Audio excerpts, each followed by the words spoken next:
Hello, I'm Ushma Neal with the Journal of Clinical Investigation series, Conversations with Giants in Medicine. I'm happy to welcome today the HHMI and University of Texas Southwestern scientist Dr. Zhijian James Chen. Chen has had a storied research career focused on the molecular mechanisms of innate immunity, the body's immediate response to pathogens. His discovery of the cGAS enzyme that senses foreign and self-DNA brings him to New York City to accept the 2024 Albert Lasker Basic Medical Research Award when I've gotten a chance to chat with him. Thank you so much for joining me today. Thank you, Ushma. It's great to be here. Do you think you could start by telling me a little bit about what you were like as a child and about your family? I was born and raised in a small village in China. It's a village called Nandou, which is in a county called Anxi County, located in the southern part of China in a province called Fujian Province. It's a village of a few hundred people surrounded by mountains. In fact, we're so annoyed by all the mountains back then because, that there was a reason that kept us poor and isolated. Now after living in Dallas for nearly 30 years now, I started to appreciate those mountains a lot more. And so back then, actually, they were, as I said, it's quite isolated. We saw very few cars. Occasionally there were some trucks driving through the village, and all the boys in the village would just come out and look at the trucks. And so the highest ambition for the boys in the village is to be a truck driver. Back then. So my father was like he was working in the county government, like a civil servant, and which actually was located quite far away, so we didn't see him often. My mother was an elementary school teacher. I had two younger brothers, so basically it was my mom sort of raising three boys. She had to basically teach in the elementary school, and then also she did some farm work, raising three kids. And I was the oldest among the three brothers, so I actually got to do quite a bit of work helping my mom. I was basically responsible for supplying all the water, to the family every day. Of course, we didn't have running water, so I had to get up early. I went to the wells, to get water from the wells. So I did it when I was really, really young. And then when I was about 6 years old, I started sort of going to school, not as a former student. I was a bit too young for that, but my mom basically wanted to keep me in the classroom, when she was teaching, just sort of keep me out of trouble. And then I was doing okay, so I just advanced through elementary schools, and then eventually I finished high school, but it was a kind of a fast track, somewhat truncated program, because back then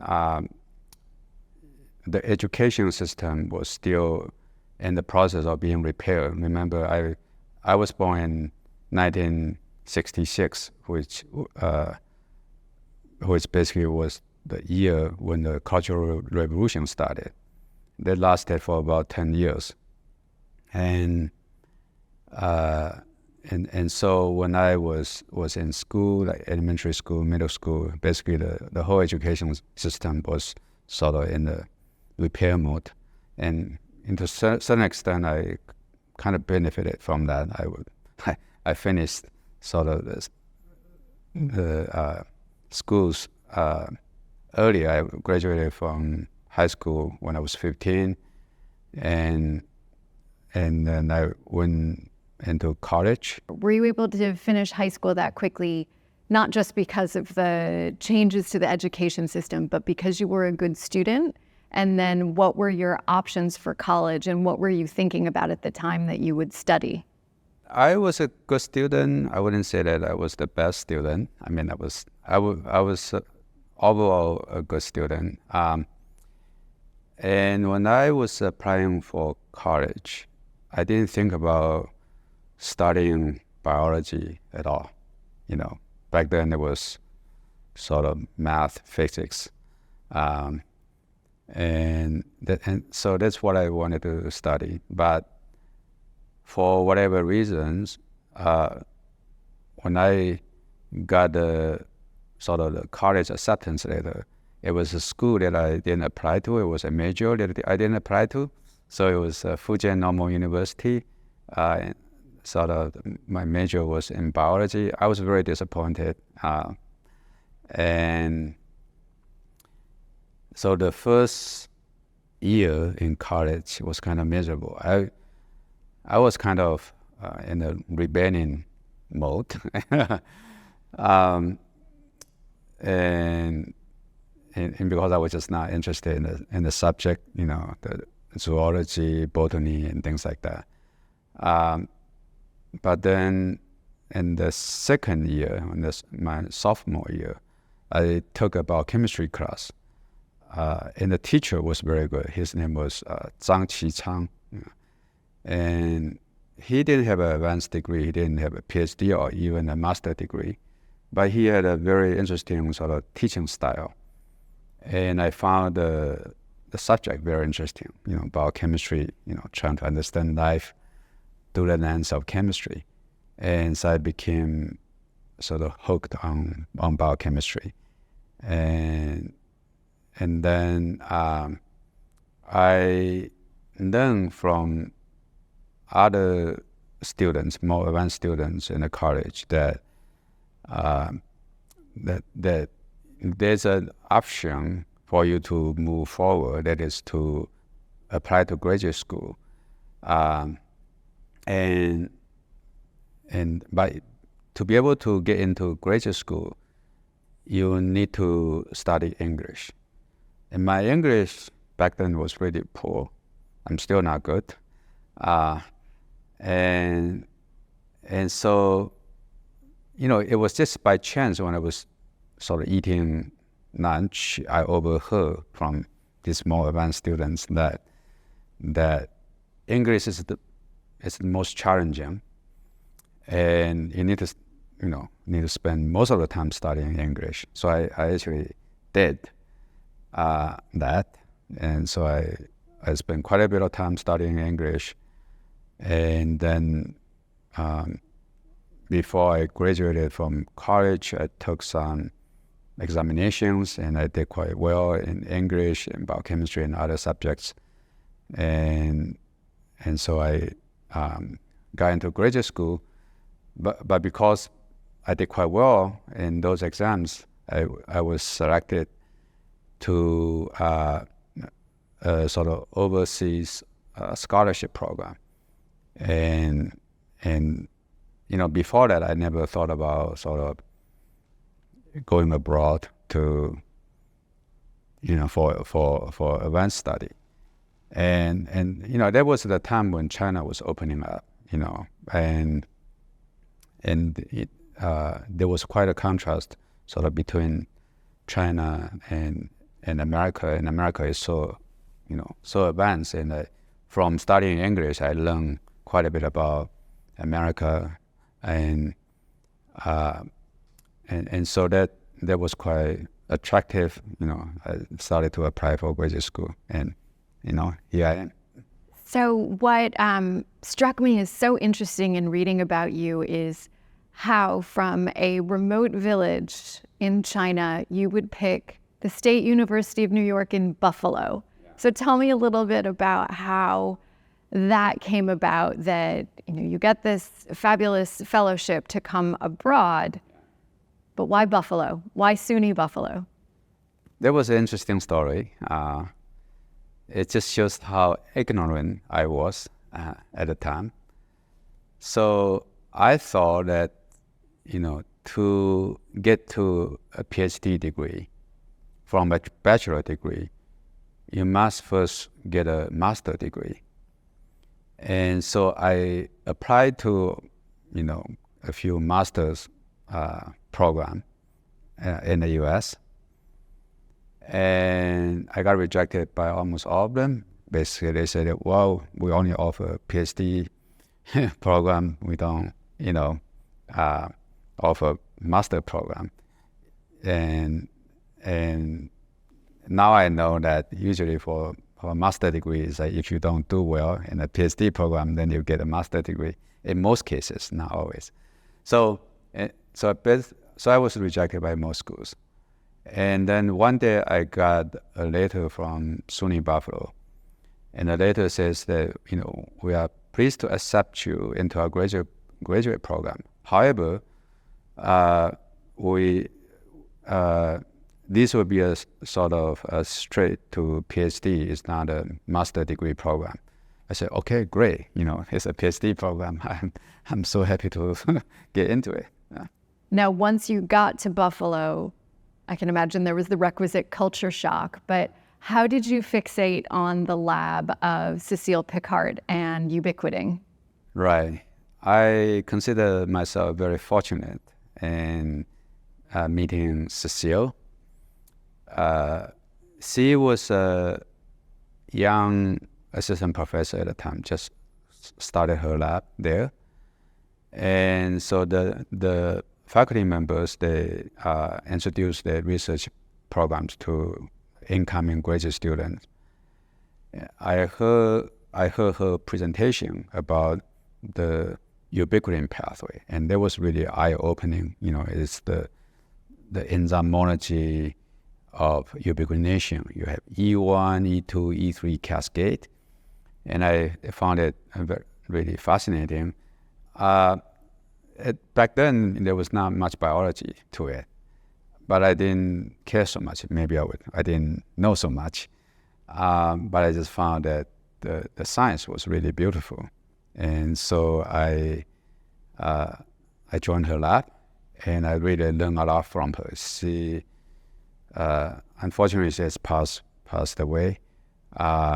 She was an amazing enzymologist, and I learned biochemistry sort of firsthand from her. She basically taught me sort of side by side, and I learned protein purification from her.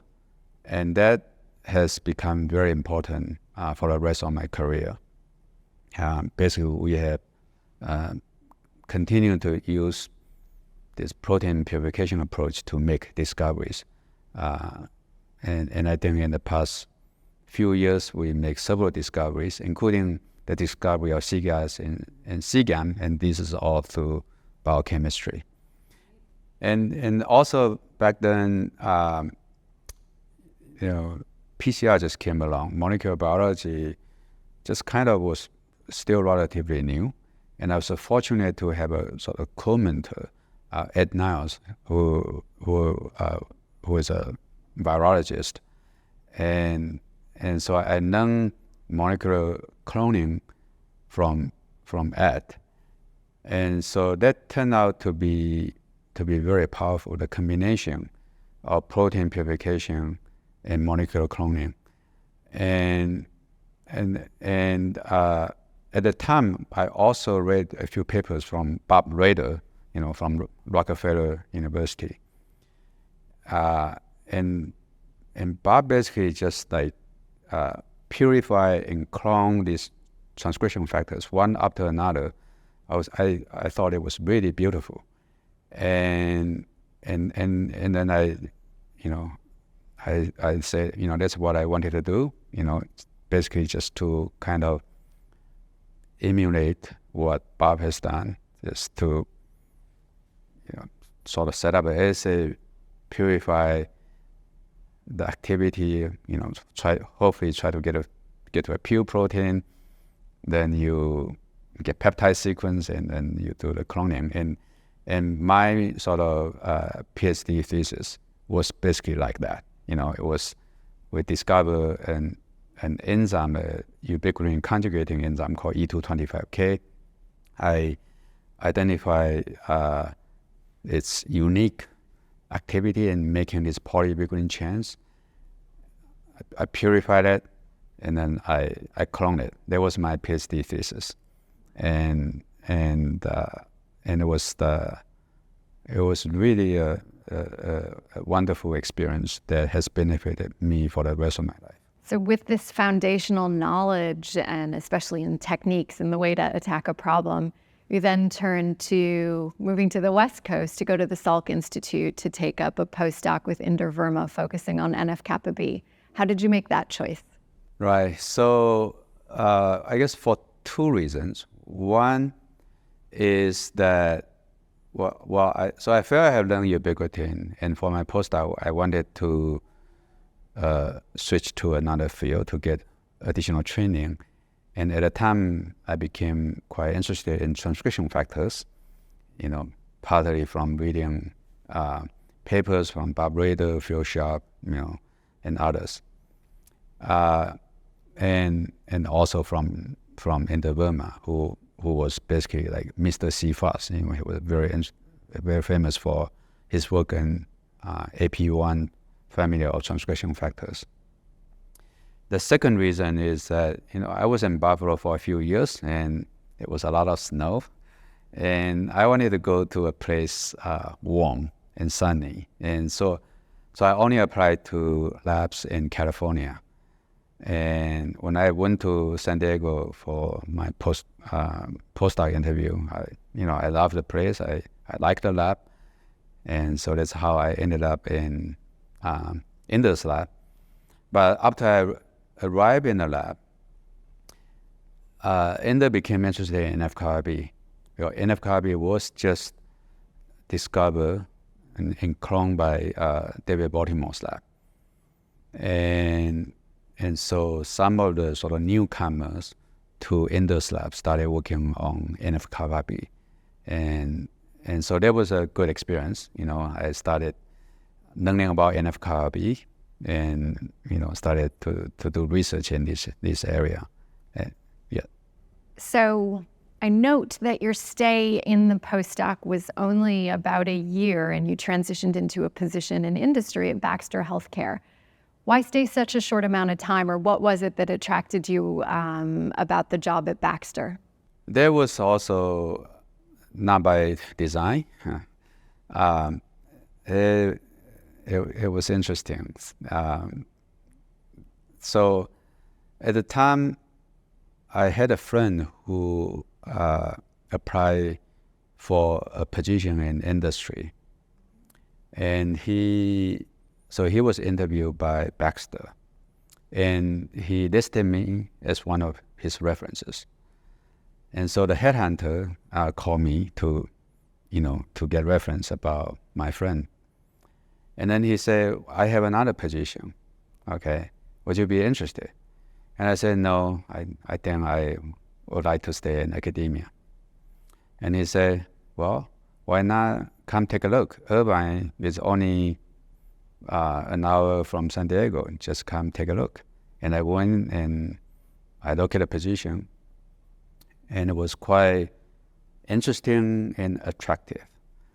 Interesting in that they started so they wanted, at the time it was a sort of new biotech division set up by Baxter Healthcare, and Baxter was not known for biotech, but they were interested in getting into biotech. So they set up a new division in Irvine, California, and the project was very interesting. It was actually the first generation CAR T. At the time it was called T-body. Okay, so it basically is you use the T cell signaling domain, the zeta chain signaling domain fused to an antibody that recognizes the tumor antigen. All right, that's why it was called T-body. And Baxter licensed the technology from Zerah Gesher from Israel. And that was in the early 90s. And it was really the first generation. It was ahead of its time. It didn't quite work, because even like transfection of T cells was very challenging. And we didn't know about all these co-stimulatory domains. So it took a few more generations for CAR T to work. Anyway, so the project was quite interesting. And then, but it was also quite attractive because they offer me a good salary and a good sign-on bonus, like $5,000, $6,000, and for a postdoc at the time it was quite attractive. I said, all right, why not just take a look, and if it doesn't work out, I can always come back. The worst that I can do is to do another postdoc. And so I went, and it was an interesting experience. Yeah. And then one thing led to another, and you ended up moving to ProScript for an additional couple of years working on Velcade. So how did that transition happen? So when I was at Baxter, I kept in touch with Cecile Picard, my PhD advisor. And Cecile told me there was this startup company in Boston called MyoGenics. It was the first company dedicated to the ubiquitin proteasome pathway. The company wanted to make proteasome inhibitors to treat cancer cachexia. And that was started by Fred Goldberg at Harvard Medical School. And Cecile was on the SAB of this company. And she told me that, MyoGenics, they were looking for people who have experience in the ubiquitin proteasome pathway. And back then, there were actually very few people who knew anything about this pathway. And so that kind of intrigued me. And so I came for an interview. They offered me a position, and the company was in the basement of Kendall Square. It was quite interesting. Now, Kendall Square is totally transformed into a sort of biotech capital of the world. But back then, there were just a few companies. And so that was a very, interesting experience. And in the company, I spent half of my time sort of helping to make a drug. I developed assays for proteasome activity using like ubiquitin conjugates, and help with the optimization of proteasome inhibitors, and that work actually was quite meaningful because it led to the development of this proteasome inhibitor. At the time, we called it MG341. And then the company changed its name to ProScript. And that was actually Tom Miniata's idea. Tom was one of the founders of the company. And the company changes sort of focus from cancer cachexia into cancer, and it changed its name to ProScript, targeting proteasome to inhibit NF-κB activation, actually. And so that's the name, that ProScript. And so that the compound basically changed its name a few times, MG341 to PS341, ProScript. And then later the company got bought out by Leukocyte, changed its name to like LS341, and then and then the combined company was bought out by Millennium Pharmaceutical. It changed its name to MN341. And then eventually it went to clinical trials and became Velcade, or bortezomib. And so that was sort of, my sort of drug development side, just helping with the development of Velcade. And then the other half of my time, I was working on research, basic research. And of course, the other half of my time, meaning that, weekends and the evenings.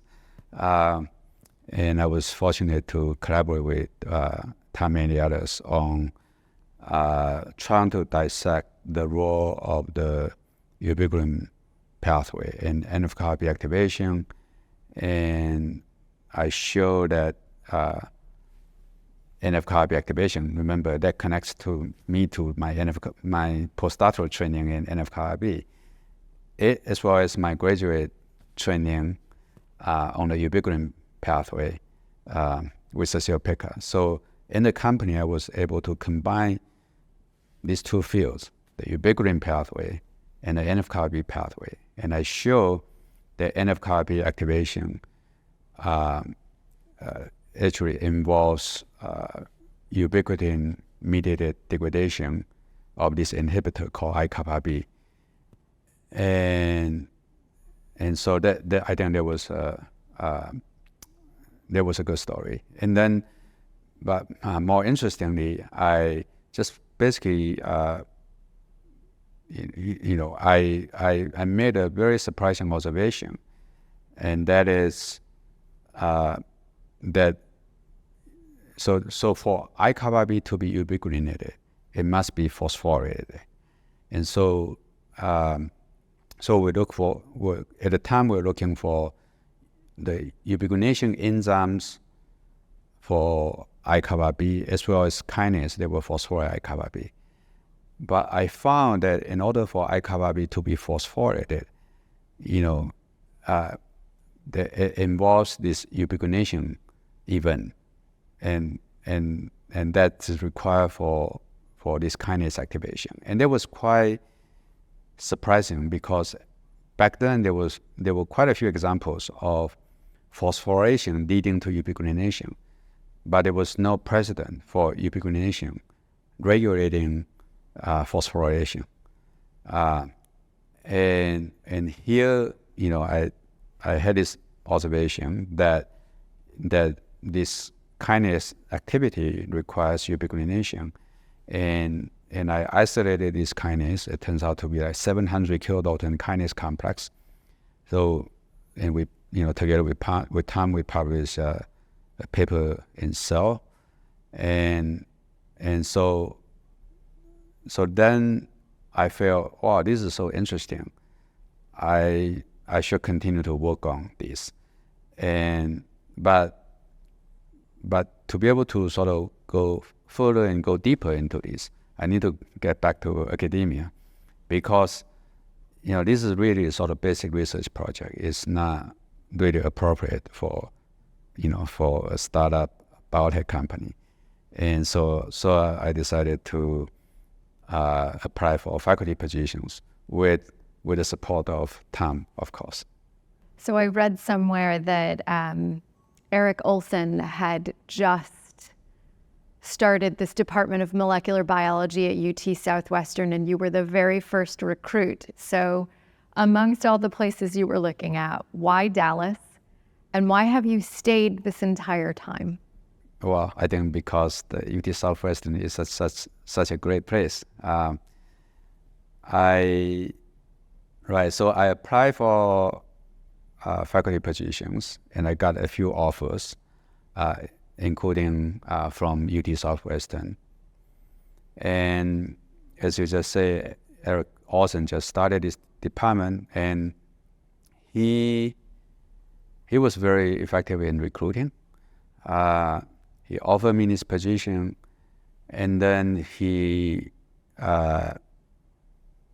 apparently did a few things, that in retrospect, now I know that it was his effort.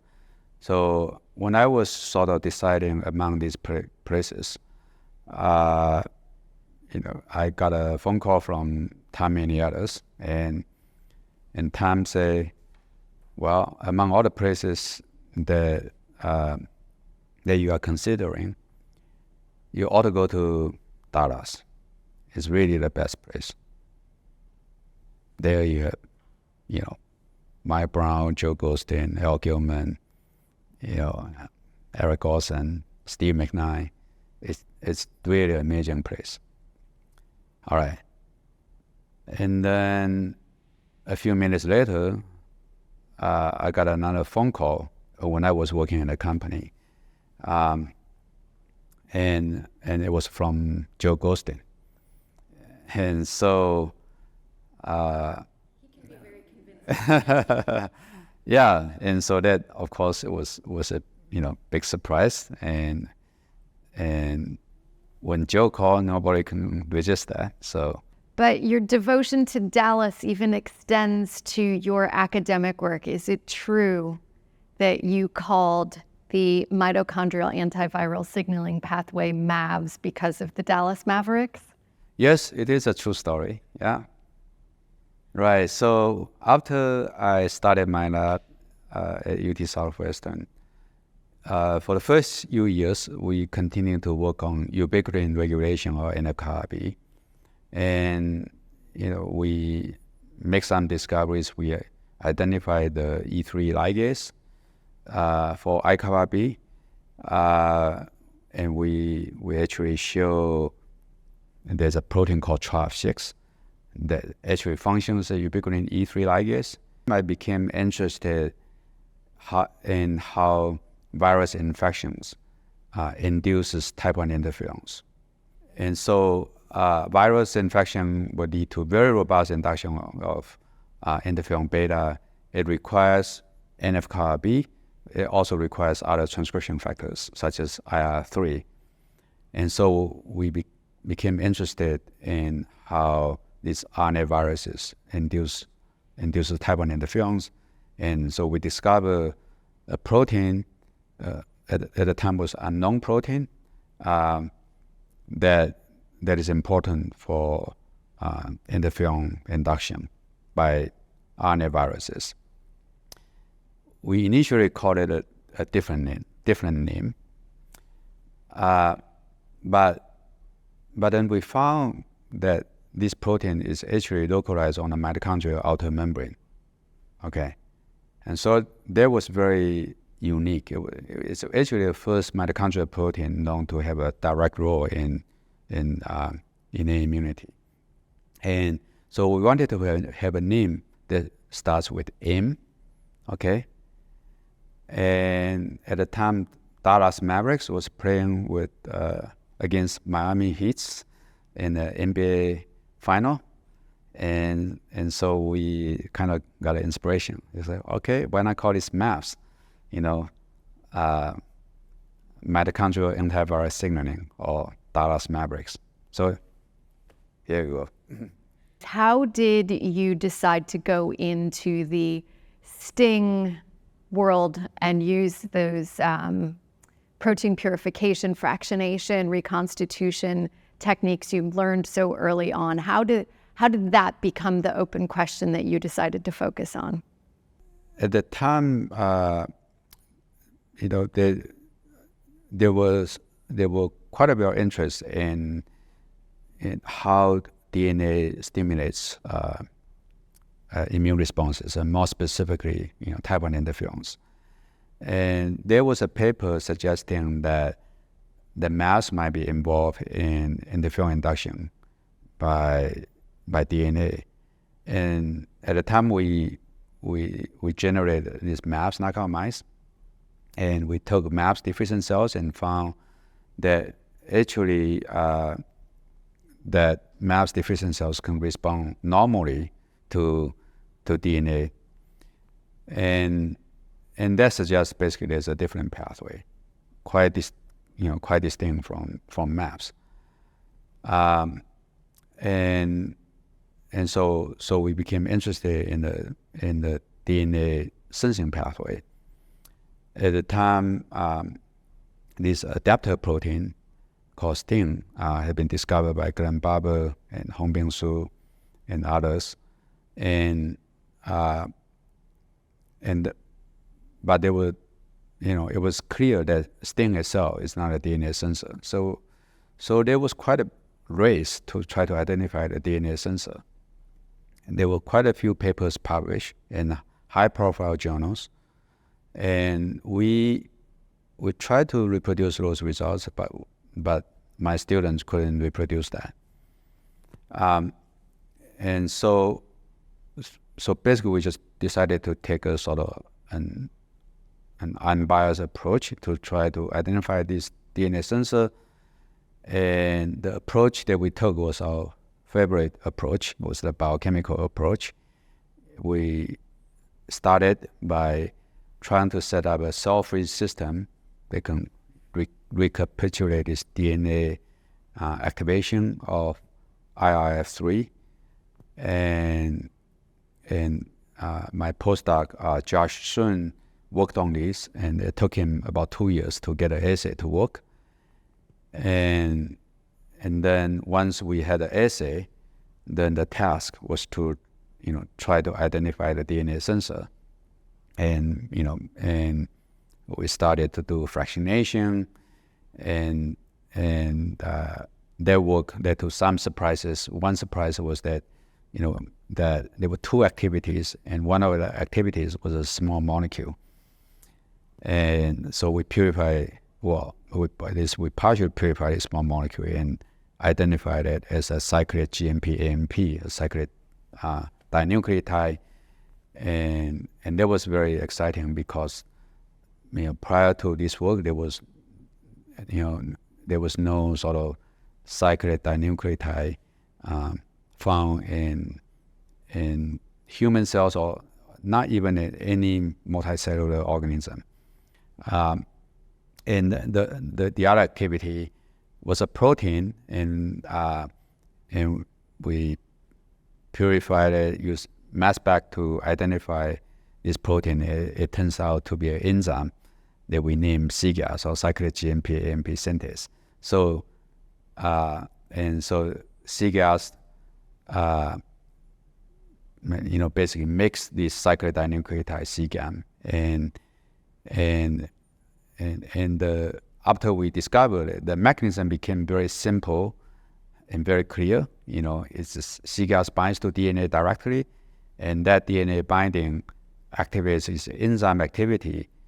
Then this enzyme, cGAS, converts GTP and ATP into this cGAM molecule, which then functions as a second messenger that binds and activates STING. And so this work then kind of addressed the question of DNA sensing.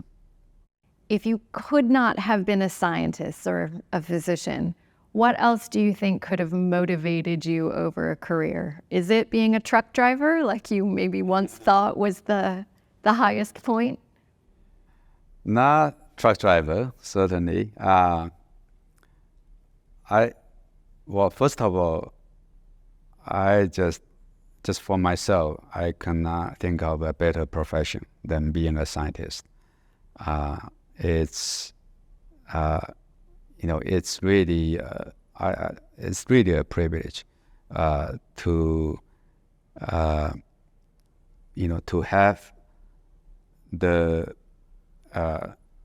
environment, the resources, the lab, the people, and to make discoveries, and I think to be able to say, make one discovery after another, I think it's almost addictive.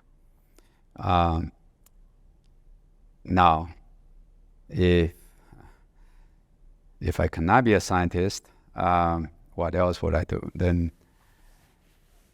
I do have a lot of interest outside science, and I'm not good at any of those. I love music. I love history. Like one of my favorite things to do is to run or walk while listening to YouTube. But now I have the opportunity to explore the world, I like to know a lot more. And so, for example, say in history, when I was young, I didn't really know anything, right? Being in an isolated environment, going through a fast track or somewhat truncated, educational system, I really didn't get a lot of those educations in history and music and other things. But now I actually have the opportunity, and and one of the nice things of being a scientist is that I get to travel quite a bit, to attend conferences, to give talks. And when I go to these places all over the world, I like to print out a Wikipedia page about a place and really learn the history, the geography, and things about a place. And this, was not imaginable, when I was young. Well, I hope that you have to get new pages sewn into your passport with your likely travels around the world, especially subsequent to all of these awards. Thank you so much for joining me today. I really loved getting to know a little bit more about you. Thank you so much, Ushma.